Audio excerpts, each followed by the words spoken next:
নমস্কার দর্শকবৃন্দ, মুক্তি চ্যানেলে আপনাদের সবাইকে আন্তরিক স্বাগতম জানাই। আজ আমরা এমন একটি আধ্যাত্মিক বিষয় নিয়ে আলোচনা করব যা বহু ভক্তের মনে কৌতূহল জাগায়। শ্রীচৈতন্য মহাপ্রভুর পিতামাতা কারা ছিলেন, তাদের পূর্বজন্মের পরিচয় কী ছিল, কেন তারা স্বয়ং ভগবানের পিতামাতা হওয়ার সৌভাগ্য লাভ করেছিলেন। গৌড়ীয় বৈষ্ণব গ্রন্থে এ বিষয়ে বিভিন্ন আধ্যাত্মিক ব্যাখ্যা পাওয়া যায়, তবে মনে রাখা দরকার এগুলো মূলত গৌড়ীয় বৈষ্ণব ঐতিহ্য ও ভক্তিমূলক গ্রন্থের বিশ্বাস ভিত্তিক বর্ণনা, ইতিহাস হিসেবে নয়। ধর্মীয় ঐতিহ্য হিসেবে এগুলোকে দেখা উচিত। শ্রীচৈতন্য মহাপ্রভুর পিতামাতা। শ্রীচৈতন্য মহাপ্রভুর পিতার নাম জগন্নাথ মিশ্র এবং মাতার নাম শচী দেবী। জগন্নাথ মিশ্র ছিলেন একজন পরম বৈষ্ণব, বিদ্বান ও ধর্মপরায়ণ ব্রাহ্মণ। তার আদি নিবাস ছিল শ্রীহট্ট অঞ্চলে। পরে তিনি নবদ্বীপে বসবাস শুরু করেন। শচী দেবী ছিলেন মহান পণ্ডিত নীলাম্বর চক্রবর্তীর কন্যা। ধর্ম, ভক্তি ও মাতৃস্নেহে তিনি ছিলেন অতুলনীয়। তাদের ঘরে বিশম্বর মিশ্র নামে জন্মগ্রহণ করেন, যিনি পরে সমগ্র বিশ্বের কাছে শ্রী গৌরাঙ্গ মহাপ্রভু নামে পরিচিত হন। শ্রীচৈতন্য মহাপ্রভুর পিতামাতার পূর্বজন্মের পরিচয়। এখন আসি সবচেয়ে গুরুত্বপূর্ণ প্রশ্নে। গৌড়ীয় বৈষ্ণব গ্রন্থে গৌড়ীয় গণদেশ দীপিকা সহ বিভিন্ন ঐতিহ্যগত ব্যাখ্যায় বলা হয়েছে জগন্নাথ মিশ্র ও শচী দেবী পূর্বজন্মে ছিলেন ব্রজধামের নন্দ মহারাজ ও মা যশোদা, অর্থাৎ যাদের কোলে শ্রীকৃষ্ণ লীলাময় শৈশব কাটিয়েছিলেন। কলিযুগে তারাই আবার শচী দেবী ও জগন্নাথ মিশ্র রূপে আবির্ভূত হন, যাতে শ্রীচৈতন্য মহাপ্রভু লীলা ও তাদের স্নেহে সম্পূর্ণ হয়।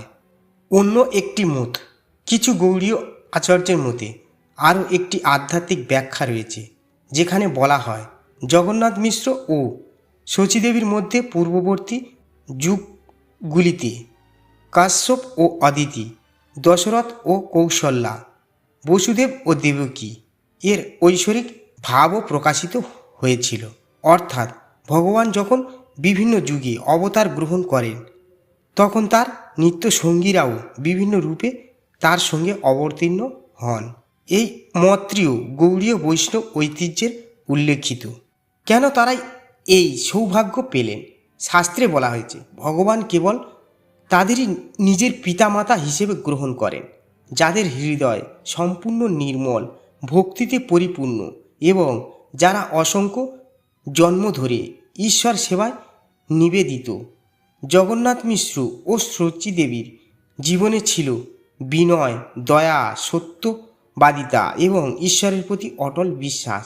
এই কারণেই তারা কলিযুগে সর্বশ্রেষ্ঠ দিব্য লীলার অংশীদার হন। শচী মাতার অসীম মাতৃত্ব। মহাপ্রভুর জন্মের আগে শচী মাতার একাধিক কন্যা সন্তান অল্প বয়সেই মৃত্যুবরণ করেন। পরে জন্ম নেন বিশ্বরূপ এবং তারপর বিশম্বর বা নিমাই। নিমাইকে তিনি অকৃত্রিম স্নেহে বড় করে তোলেন। যখন নিমাই সন্ন্যাস গ্রহণের সিদ্ধান্ত নেন, তখন শচী মাতার হৃদয় ভেঙে যায়, কিন্তু তিনি ব্যক্তিগত দুঃখের ঊর্ধ্বে উঠে পুত্রের ধর্মপ্রচারকে আশীর্বাদ করেন। তাই বৈষ্ণব সমাজে শচী মাতাকে ত্যাগ, ধৈর্য ও মাতৃভক্তির আদর্শ হিসেবে মানা হয়। জগন্নাথ মিশ্রের আদর্শ। জগন্নাথ মিশ্র ছিলেন অত্যন্ত সৎ, সরল ও ধর্মনিষ্ঠা। তিনি নিমাইকে ছোটবেলা থেকে ধর্ম, শাস্ত্র এবং সদাচারের শিক্ষা দিয়েছিলেন। তার জীবনের মূল শিক্ষা ছিল সন্তানকে শুধু বিদ্যা নয়, ভক্তিও শেখাতে হবে। আমাদের জন্য শিক্ষা। এই কাহিনী আমাদের শেখায় ভক্তি কখনো বৃথা যায় না।